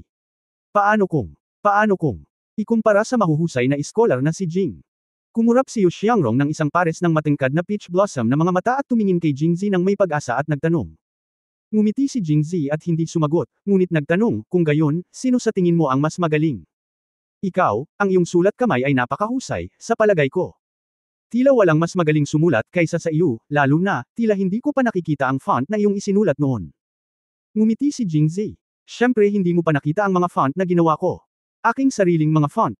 Nang marinig ito, si Yu Xiangrong ay hindi na nahiya at nagsimulang magsalita ng mas matatas, napakagaling mo. Kung sasabihin mo iyan, walang makakapantay sa iyong kaligrapya. Ngunit ang aking mga salita. Sa tingin ko ay mas mahusay si Jing Dakay. Tila medyo naawa siya sa pagpuri sa iba sa harap ni Jingzi. Matapos itong pag-usapan, naisip ni Yu na naging mahiyain muli ang boses ni Rong. Talaga. Tapos hayaan mo akong magsulat ng tula para sa iyo. Sabi ni Jingzi at muling kinuha ang panulat. Kahit na tumigilid si Xiangrong para basahin ito, tapos na siyang magsulat. Sige, alis na ako. Ikaw, aalis ka. Biglang lumingon si Jingzi kaya hindi nag-react si Yu Xiangrong. Nang makita ang paglubog ng araw na naiwan lamang ang huling sinag ng liwanag sa kanluran, ikanaway ni Jingzi ang kanyang kamay, tumalikod at umalis. Well, let's go. Nakatayo doon si Yu Xiangrong na walang laman, nakatingin sa likod ni Jingzi, bahagyang nakabuka ang kanyang bibig, mukhang cute. Nang tuluyang mawala ang likod ni Jingzi sa labas ng gate ng hardin, lumingon siya sa likod at napabuntong hininga sa sarili. Lumaki, tila walang nagsabi sa akin tungkol sa tula gaya ng ginawa niya. Sa isang tiyak na sandali, nakaramdam siya ng kaunting pag-aatubili na pakawalan ang pakiramdam na iyon. Itinagilad niya ang ulo at tiningnan ang tula sa rice paper. Natigilan siya nang makita niya ang ilang mga salita sa unang pangungusap, at pagkatapos ay binasa ang mga iyon nang hindi namamalayan. Ang mga ulap ay parang damit, ang mga bulaklak ay parang mga mukha, ang simoy ng tagsibol ay humihip sa pintuan, at ang hamog ay sagana. Kung hindi tayo nagkita sa Garden Pavilion, magkikita sana tayo sa Yaotai Under the Moon. Matapos basahin ito ng isang beses, hindi ito sapat, kaya kinuha ko muli ang papel na bigas at nagbasa habang gumagala sa hardin. Ang dami kong binabasa, ang dami kong nababasa. Mas gusto ko ito. Napakaganda ng tula na ito. Matapos basahin ito ng ilang beses, nasabi niya sa sarili, isinulat ba talaga ito para sa akin? May makakasulat ba talaga ng napakagandang tula sa ganoong kaikling panahon? Ngunit, yun siyang Yishang Hua Xiangrong. Parang isinulat niya talaga ito para sa akin. Napakagaling niya. Parang kasing galing niya si Jing the Talent. Pagkasabi niyon ay nabaliw na naman siya, at medyo namula ang mukha niya, at mas lalo siyang nahihiya habang iniisip iyon. Xiangrong, halos madilim na, at nandito ka pa rin. Biglang tumunog ang boses ni Yu Sheng mula sa labas ng pinto. Nang marinig ito ni Yu Xiangrong, agad siyang nataranta. Bagamat hindi na siya pinipigilan ni Yu Sheng na magbasa o magsulat nitong mga nakaraang taon, dahil sa anino na iniwan ng kanyang pagkabata, ang una niyang reaksyon ay itago ang lahat ng rice paper. Mabilis na naglakad si Yu Sheng, at bago pa niya ito maitago, nasa tabi na niya ito. Ano ang sinusubukang itago ni Xiangrong? Nakagat ni Yu Xiangrong ang kanyang labi, ngunit iniunat pa rin ang kanyang kamay. Ang tula ay isinulat ng young master ngayon. Matapos marinig ito, si Yu Sheng ay natigilan saglit, dahil nang magsalita si Yu Xiangrong ngayon, hindi na siya nakaramdam ng hiya tulad ng dati. Mukhang may something talaga si Jingzi. Oh, tapos tingnan ko. Oh, okay. Ngayong nagsalita na ang kanyang ama, hindi tumanggi si Yu Xiangrong at ibinigay ito. Bihira para sa isang boss na manalo ng ganoon kalambat na sandali. Yung mga magagaling na scholar, mga mahuhusay na tao, at mga kalokohang tutor sa korte ay walang kabuluhan. Paano sila magkakaroon ng tunay na kakayahan? Kung ikukumpara kay Jingzi, hindi naman sila bida o medyo mas masahol pa. Bagamat si tatay, hindi ko maintindihan ang tula, ngunit nababasa ko pa rin ang isinulat ni Jingzi. Well, napakaganda ng tula ni Jingzi, hindi ba mas maganda kung hindi siya makakasulat ng napakaraming romantikong tula sa hinaharap, at sa halip ay hayaan siyang magsulat ng ilang tula na may temang militar. Isulat ito at ilagay sa seksyon ng panitikan, nang hindi kinukuha ang nilalaman ng seksyon ng militar. Nakaramdam ng kaunting pagmamalaki si Yu Sheng nang maisip niya ang ideyang ito. Kukunin na sana niya ang papel na ibinigay ni Yu Xiangrong, ngunit nalaman niyang nanatili siya roon para sa ilang kadahilanan, at nawalan ng laman ang kanyang mga mata. Xiangrong, ano ang nangyayari sa iyo? Tatay. Nakabawi si Yu Xiangrong at muling nagtanong, Tatay. Sabi mo, ang young master na yun ngayon lang. Si Jingzi ba? Medyo nalito si Yu Sheng. Kanina lang maayos ang kausap ng dalaga, bakit bigla na naman siyang ganun?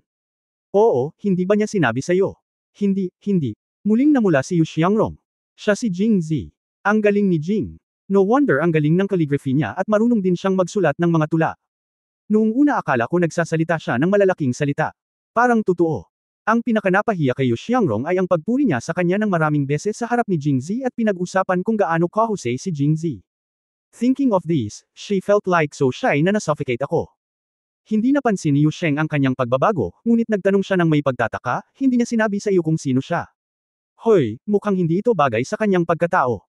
Sa mga mata ni Yu Sheng, si Jingzi ay hindi lamang walang hiya, ngunit mas gusto ko rin na magpanggap bilang ex at hindi madaling isuko ang anumang pagkakataon na magpanggap.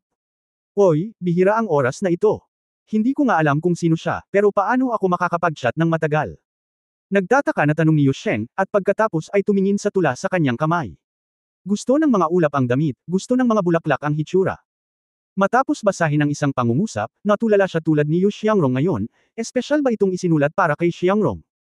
Kaakit-akit ang magandang mukha ni Yu Xiangrong, ngunit tumanggo pa rin. Ha, may ibig sabihin talaga ang lalaking ito. Nakangiting tumanggo si Yu Sheng, at pagkatapos ay sinabing, mukhang natama na kayong dalawa. Madalas siyang pumunta rito sa hinaharap, para makapag-usap pa kayo. Madalas siyang pumunta rito sa hinaharap. Narinig ko sa mga salitang ito, si Yu Xiangrong ay naging mas mahiyain, ngunit may kaunting pag-asa pa rin sa kanyang puso. Kabanata 339 dahil sa pag-ibig, ikatlong update. Pagkalabas ng Duke Protector's Mansion, dumiretso si Jingzi sa isa pang gawaan ng alak ng Zhangja gaya ng sinabi ni Zhang Xiaoyu noon. Nang dumating siya sa Chenmen Street at nakita ang Zhangja Winery na matatagpuan sa tabi ng Fenfang Garden, hindi niya maiwasang mapabuntong hininga na sa wakas ay may ideya na ang prinsipe ng Jin. Ang Chenmen Street ay itinuturing na isa sa pinakamaunlad na kalye sa Jingzhou City. Bilang karagdagan sa Fenfang Garden, makikita rin sa kalyeng ito ang Wenxiangju, ang pinakamalaking restaurant sa Jingzhou City. Marami ring mga nakakalat na inn at wine shop sa magkabilang gilid ng kalye. Bakit mag-alala tungkol sa masamang negosyo dito? Pagdating mo sa pintuan ng tindahan ng alak, makikita mo na mayroong maraming tao sa labas, na may walang katapusang daloy ng mga tao na pumapasok at lumalabas. Pumasok si Jingzi at agad na sinalubong ng waiter. Master, nandito ka ba para umorder ng alak? Ngumiti si Jingzi at sinabing, galing ako sa Jiangling. Nabalitaan ko na mayroon tayong Zhangja Winery sa Jingzhou na may royal business, kaya gusto kong pumunta at tumingin at bumili pa. Bumalik ka at hayaang tikman ng lahat sa pamilya ang matapang na alak na gustong inumin ng iyong kamahalan. Umikot ang mga mata ng waiter at nakangiting sinabi, kung ganoon, tama talaga ang narating ng binata. Hindi naman kalayuan dito ang Zhangja Wine Shop na binanggit mo. May kalayuan, binuksan ito ng panganay na kapatid ng aking tindero. Ang pagkakayari sa paggawa ng mga espiritu ay namana sa pamilya ng aming tindera. Ang aming dalawang winery ay maaaring ituring na katulad ng isang likwo. Oh, isang ancestral craft. Siyempre, kung hindi ka naniniwala sa akin, maaari kang maghanap sa mga kalye at makinig. Bukod sa aming Zhangja Winery, mayroon pa bang ibang winery sa lungsod na nagbebenta ng mga espiritu? Tumango si Jingzi. Tumango siya at nagtanong, nasaan ang tindera mo? Anong gusto mong gawin sa tindera natin? Kung gusto mong bumili ng spirits, sabihin mo lang sa akin. Masyadong marami akong binili, anong magagawa mo? Magkano? Habang sinasabi niya ito, tiningnan ng waiter si Jingzi at nakita niyang maganda ang pananamit nito at may kakaibang ugali. Pagkatapos ay naisip niya na siya ay mula sa Jiangling, at napakaraming mayayamang tao sa Jiangling. Depende kung magkano ang mayroon ka. Kukunin ko hanggat mayroon ka. Kung kulang ka, pupunta ako sa isa pang Zhangja Liquor para bumili. Sabi ni Jingzi na may malaking kayamanan. Guro, alam mo ba kung magkano ang pilak na isang garapon ng ating alak? Tinaas ni Jingzi ang kanyang kilay at sinabing, magkano? 5 pangtail ng pilak isang garapon. Pagkatapos sabihin iyon, maingat na binigyang pansin ng waiter ang pagbabago sa ekspresyon ni Jingzi at nalaman niyang natapos na ang pakikinig ni Jingzi. Wala nang reaksyon pagkatapos nito, na parang kalmado na siya tulad ng narinig niya ang presyo ng repolyo at labanos. Hindi ko napigil ang mapasigaw sa puso ko, what a guy. Napakayamang tao na maraming pera. 5 tail ng pilak. Inabot ni Jingzi ang kanyang mga braso, kumuha ng 1,000 tail ng pilak na papel at iwinagayway ito sa harap ng mga mata ng waiter, kung gayon, bigyan mo muna ako ng 200 tail ng pilak. Sa pagbubukas ng negosyo, natural na umaasa siya na mas yumaman ang mga mamimili. Ang mas maraming pera na maaari mong bilhin, mas mabuti, ngunit ang lalaki ay nasa problema ngayon. Kakabukas pa lang ng winery nila ilang araw na ang nakakaraan, at ginamit nito ang winery ng ibang tao bilang hinalinhan nito. Ang proseso ng paggawa ng espirito ay bago rin. Ang mga lalaki ay nagsisikap na gumawa ng mga espirito, ngunit ang output ay hindi mataas. At kahit na maraming mga tindahan na bumibili ng mga espirito, pagkatapos ng lahat, 5 tail ng pilak bawat garapon ay hindi maliit na halaga, at ang nilalaman ng alkohol ay mataas. Ang isang garapon ng espirito ay sapat na para mainom ng maraming tao, kaya kahit na maraming tao ang pumupunta upang bumili ng mga espirito, hindi sila nakakabili ng sapat. Bagamat marami, 180 garapon lamang ang kanilang naibenta. Ngayon ay mayroon na lamang mga 20 garapon ng mga espirito ang natitira sa tindahan ng alak, na malayo sa 200 garapon. Nang makitang hindi niya kayang kainin ang 1,000 tail ng pilak na tala sa kanyang mga labi, ang waiter ay labis na balisa. Hoy, meron ba? Kung wala ka, pupunta ako sa isa pang Zhangja wine shop. Master, masyadong malaki ang negosyong ito, hindi ko talaga kayang magdesisyon bilang isang bata. Bakit hindi, sir, maghintay ka muna, at kukuha ako ng ating tindera. Pwede mo ba akong tawagan? Naiinip na tumanggaw si Jingzi, bilisan mo. Tumakbo palabas ang lalaki. Sa oras na ito, si Zhang Zuhao ay nagpapagulong-gulong sa isang lugar na mukhang isang ordinaryong tahanan, ngunit sa katunayan ay isang underground na kasino. Mahilig siya sa ganitong klase ng pagsusugal, pero sayang lang ang natalo niya kaysa sa nanalo at nawala lahat ng pera niya, kaya hindi niya ito na-enjoy ng husto. Ang pagiging upahan ni Prinsipe Jin bilang tindera sa pagkakataong ito ay isa sa mga pinakamaliwanag na sandali sa kanyang buhay. Sa pera sa kamay, naging mas mapagbigay pa siya sa pagsusugal. Bagamat siya ay binugbog ni Jingzi at galit na galit, ngunit nang siya ay nalulong sa pagsusugal, wala na siyang pakialam pa at nasagasaan at nagpatuloy sa pagsusugal hanggang ngayon. Pero hindi niya inaasahan na madidismaya siya sa boxing ring, kundi masaya sa kasino. Marami siyang nanalo hindi nagtagal pagkatapos niyang dumating, at sa oras na ito dumating ang lalaki. Dahil nanalo siya ng pera, hindi siya nagtagal, at lumabas na nagmumura, iniisip na maraming mayamang tanga sa Jiangling, at humihingi ng 200 garapon ng matapang na alak ng sabay-sabay, may sakit ba siya sa pag-iisip? Nang pumasok siya sa tindahan ng alak at nakita si Jingzi, nagalit siya. Gusto mong bumili ng spirits? Hindi. No, get out. Don't think I don't know what you are thinking. Hindi ba sinasadya mo lang na hilingin sa amin na gumawa ng higit pang mga espirito? Kapag ginawa namin silang lahat, hindi mo sila bibilhin. Ang lakas ng loob mong magsinungaling sa mga taong may ganyang kalokohang panlilinlang. Ngumisi si Zhang Zuhao. Narinig na niya kung paano niloko ni Prince Jin si Zhang Zuoxia noon, gamit ang pamamaraang ito. Paano siya maloloko? Ayaw ko kasing dinadala ang pera sa pintuan ko. Huwag kang lalabas para magnegosyo, matapang ka. Umuwi ka at maglaro sa putikan. Si Jingzi ay natapos na magsalita ng may pagkadismaya at tumalikod para umalis, ngunit pinigilan siya ng waiter, Master, stay. Pagkatapos ay sinabi niya kay Zhang Zuhao, Tindero, may pera talaga ang binatang ito para bilhin ito. Naglabas lang siya ng 1,000 tail ng mga pilak na papel. Kung hindi siya maniniwala sa kanya ng tindera, bakit hindi niya pabayaan na magbayad muna ng deposito, para hindi siya mag-alala na babalik siya sa kanyang salita. At tayo ang negosyo ng alak ay napakaganda ngayon, kahit na hindi siya magbebenta nito, bakit doon? Nang marinig ito ni Zhang Zuhao, tila may katuturan ito. Bukod dito, nasa likod nila ang Crown Prince of Jin, na ganap na naiiba sa sitwasyong naranasan ni Zhang Zuoxian. Kaya't sinulyapan niya si Jingzi at nagtanong, kung gusto mong bumili, mag-iwan ka lang ng deposito. Maglakas loob ka ba? Bakit hindi ka maglakas loob? Ngunit kailangan mong magbigay sa akin ng isang resibo at lagdaan ito hindi ka naniniwala sa akin, at hindi rin ako naniniwala sa iyo. Walang problema iyan. Tuwang-tuwa si Zhang Zuhao nang marinig niya na sinabi ni Jingzi na maaari siyang magbayad ng deposito, dahil napagkasunduan siya ni Prinsipe Jin na makakakuha siya ng 10% ng mga espiritong ibinebenta niya. Masyadong kaunti ang naibenta niya noon. Hindi gaanong banggitin. Kung magbebenta siya ng 1,000 tael para sa 1,000 tael, ang kanyang isang beses na pag-withdraw ay magiging higit sa 100 tael, at maaari siyang maglagay ng malalaking taya sa hinaharap. Susunod, iabot ang pera gamit ang isang kamay at ang mga dokumento sa isa pa. Nangako si Zhang Zuhao na ang mga espiritu ay ihahatid sa loob ng 3 araw. Ang kasalukuyang kapasidad ng kanilang winery ay talagang hindi sapat, ngunit plano niyang magdagdag kaagad ng mga kagamitan sa paglilinis at lakas tao. Kaya't muli siyang nagtanong, itong 200 garapon lang ang gusto mo. Umiling si Jingzi at matapat na sinabi, syempre hindi. Hanggat kaya mo, gusto ko silang lahat. Masaya si Zhang Zuhao, ngunit nalilito pa rin. Ang Zhangja Winery ay maaari ding gumawa ng mga espiritu, bakit gusto mong bumili ng marami sa amin? Itinaas ni Jingzi ang kanyang ulo sa 45 degree na anggulo na may malalim na ekspresyon sa kanyang mukha. Dahil sa pag-ibig. Chapter 340 parang hindi pa ako nakatira dun dati, 4th update.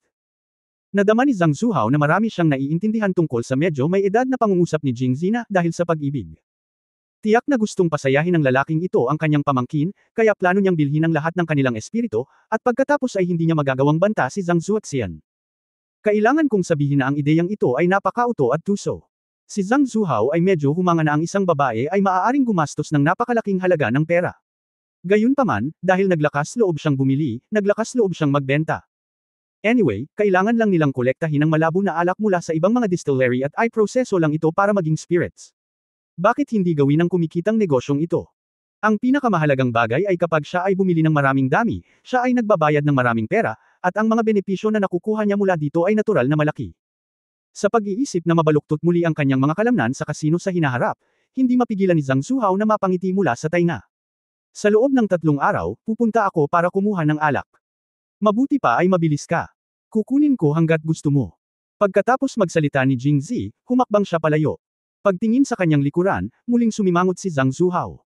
Bagamat maganda ang pera, ang intensyon ni Su Jinping ay malinaw na para sa kanyang pamangkin, at paano kung ang magandang batang ito ay nagbayad ng napakataas na halaga para talagang mapabilib ang kanyang pamangkin. Habang pinag-iisipan niya ito, lalo siyang hindi makaupo, kaya hahanapin ni Zhang Zuhao si Su Jinping. Nang lapitan siya ni Su Jinping, ginawa niya ito ng pribado, at hindi siya pinayagang ipaalam ito sa mga tagalabas, kaya bihira silang magkita. Ngunit ang bagay na ito ay masyadong apurahan, at wala siyang masyadong pakialam. Si Su Jinping ay nanirahan sa East Palace sa mahabang panahon, ngunit kamakailan ay lumipat siya at bumili ng isang napakaliblib na maliit na bahay sa labas. Natural lang na pumunta doon kung gusto mo siyang hanapin. Nang makarating sila sa lugar, kumatok si Zhang Zuhao sa pinto. Makalipas ang mahabang panahon, isang malalim na boses ang nagmula sa loob. WHO. Ako ito, Crown Prince. Binuksan ang pinto, at nahayag ang pangit na mukha ni Su Jinping. Mula noong huling insidente, ang prinsipe ay hindi naging maalat o walang malasakit sa kanya, at iniwan na rin siya ni Haring Siang, at ayaw niyang magpatuloy na manirahan sa East Palace, kaya lumipat siya. Bakit ka nandito? Malamig na sabi ni Su Jinping. Kamahalan, may importante akong i-report sa iyo. Pinapasok siya ni Su Jinping sa looban, pagkatapos ay iniunat ang kanyang ulo upang tumingin sa isang dulo ng madilim na kalye, at isinara lamang ang pinto nang makita niyang walang tao. Anong nangyayari? Kaya, sinabi ni Zhang Zuhao kay Jingzi ang tungkol sa pagbili ng alak. Napasimangot si Su Jinping matapos itong marinig, dahil ang trick na ito ay eksaktong kapareho ng ginamit niya upang linlangan si Zhang Zuoxian noon. Bagamat gumamit siya ng 500 tael ng pilak para akitin siya, sa huli ay binili niya ang Zhangja Winery. Kung hindi lang siya niloko ni Jingzi, talagang kumita na siya. Ngunit sa pagkakataong ito ang kabilang partido ay direktang nag-alok ng 1,000 tael ng pilak. Paulit-ulit itong iniisip ni Su Jinping.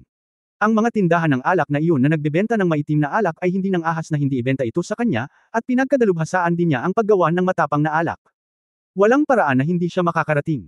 Ang masasabi ko lang ay bobo at sobrang pera ang mga nasa kabila. Gayunpaman, hindi siya mapalagay pagkatapos ng lahat, at muling nagtanong, ano ang hitsura ng Jiangling Master na ito? Tumingin si Zhang Zuhao kay Su Jinping, ibinaba ang kanyang ulo, at ulong, hindi naman masama, guwapo siya, at mga 30 centimeters ang taas niya. Matapos marinig ang pagpapakilala ni Zhang Zuhao, ngumisi si Su Jinping, Young Master Jiangling. Nalinlang ka. Halatang si Jingzi siya. Zhang. Medyo nagulat si Zuhao. Bagamat hindi pa niya nakilala si Jingzi, maraming beses na niyang narinig na pinagalitan siya ni Su Jinping, na sinasabi kung gaano siya kaawa-awa at kung gaano siya kababa sa kanya. Natural na naniniwala si Zhang Zuhao na ang hitsura ni Jingzi ay mas pangit kaysa kay Su Jinping kahit papaano. Kailangang magka-level sila, di ba? Sa makatuwid, mayroon siyang mga naisip na ideya at hindi inisip si Jingzi para sa napakagandang young master. Bakit hindi? Mayroon bang isang malaking tao na mukhang walang muwang sa paligid niya sa lahat ng oras? Naisip ito ni Zhang Zuhao at madalas na tumango. Siya iyon. Biglang natarante si Zhang Zuhao nang marinig niya ang kumpirmasyon ni Xu Jinping. Hindi ka naman nagsalita ng kalokohan sa kanya, di ba? Sinulyapan siya ni Xu Jinping. Hindi. Hindi, paulit-ulit na binibigyang diin ng prinsipe, how dare you talk nonsense. Just treat him as an ordinary buyer. Ibinaba ni Zhang Zuhao ang kanyang ulo at tumingin sa lupa at bamulong, ngunit sa kanyang puso ay iniisip niya na kahit anong mangyari, hindi niya ipaalam kay Xu Jinping ang kanyang sinabi. Ito ay nalik, at nagkaroon ng ilang kawalang katarungan, hindi mo ako masisisi. Sino ang nagsabi sa iyo na pag-usapan ang isang magandang lalaki sa masamang paraan? Ito ang pinakamaganda. Ang taong nagngangalang Jing ay napakatuso at puno ng pandaraya. Hindi natin maaaring ipaalam sa kanya ang tungkol sa ating koneksyon. Muling sabi ni Xu Jinping. Medyo nahihirapang tumango si Zhang Zuhao, at pagkatapos ay nagtanong, Prinsipe, ibebenta mo pa ba ang alak na ito sa kanya? Ibenta mo, bakit hindi ibenta? Ngumisi si Jinping, ngunit kailangan niyang tanungin siya sa bawat oras bago ito ibenta. Hindi mahalaga kung magbabayad ka ng deposito ng maaga, tulad ng oras na ito, at sumulat sa kanya ng isang resibo. Oo nga pala, kapag bumalik ka, maaari kang kumuha ng mas maraming tao upang bumili ng bahay at magtrabaho ng overtime upang makagawa ng maraming alak hanggat gusto mo. Hindi nag-abala si Jinping na isipin ang intensyon ni Jing Zi sa paggawa nito. Ang isang garapon ng matapang na alak ay nagkakahalaga ng 5 tael ng pilak. Magkano kaya ang mabibili niya? Ano ang gagawin niya kapag naubos na lahat ng pera niya? Ibenta ulit. Haha, walang katapusang supply ng turbid wine sa syudad, kaya hindi sila magkukulang ng spirits. Nang si Jing Zi at ang iba pa ay maubusan ng pera at magbebenta na sana ng mga espiritu para maibalik ang kanilang pera, ibinaba niya ang presyo ng mga espiritu sa wala pang 5 tael ng pilak upang makita kung paano niya ito ibebenta. Gusto mo bang gamitin ang iba pang mga pakulo ko para linlangan ako? Hindi kita matutulungan. Pagkalabas ng wine shop, madilim na, at diretsyong umuwi si Jing Zi. Nakasandal si Zhou Xining sa pintuan.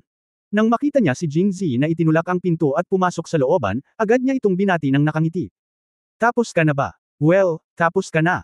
Nakapaghanda na si Mama Wu ng pagkain at naghihintay sa iyo. Mahinang sabi ni Zhou Xining, na nagparamdam kay Jing Zi sa wakas ng kasiyahan ng isang lalaking umuwi. Sa pagkakataong ito ay dumating din si Xiang Zi kasama si Zhou Xining, ngunit pagkatapos kumain, sinabi niya kay Zhou Xining, Miss, napakaraming lugar ang pinuntahan ng Young Master para sa mga interview ngayon. Marami pa yata akong hindi naiintindihan. Gusto kong humingi ng payo sa ginang. Dapat ay naiintindihan ko. Medyo gabi na. Gabi na. Hindi magiging ligtas kung babalik tayo mamaya. Kaya bumalik muna si Xiang Ji sa mansyon ng punong ministro. Pagkatapos sabihin iyon ni Xiang Ji, tumayo siya at umalis. Medyo nalito si Zhou Xining, at pagkatapos ay nagtanong, sinabi mo na hindi ito ligtas pagkatapos ng gabi. Ano ang dapat kong gawin kung ikaw ay umalis ng mag-isa? Miss. Ang mga mata ni Xiang Ji ay pabalik-balik na sumulyap kina Zhou Xining at Jing Zi, at nararamdaman pa rin niya ang kanyang puso. Iniisip ko kung bakit ang tanga ng dalaga. Pinaghirapan ko na, pero hindi ko pa rin nakikita. Kung huli na, syempre paalisan ng Young Master ang dalaga.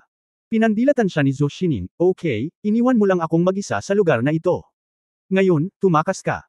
Mabilis na ikanaway ni Xiang Zi ang kanyang mga kamay pagkatapos marinig ito at sumagot, ano ang sinabi ng ginang.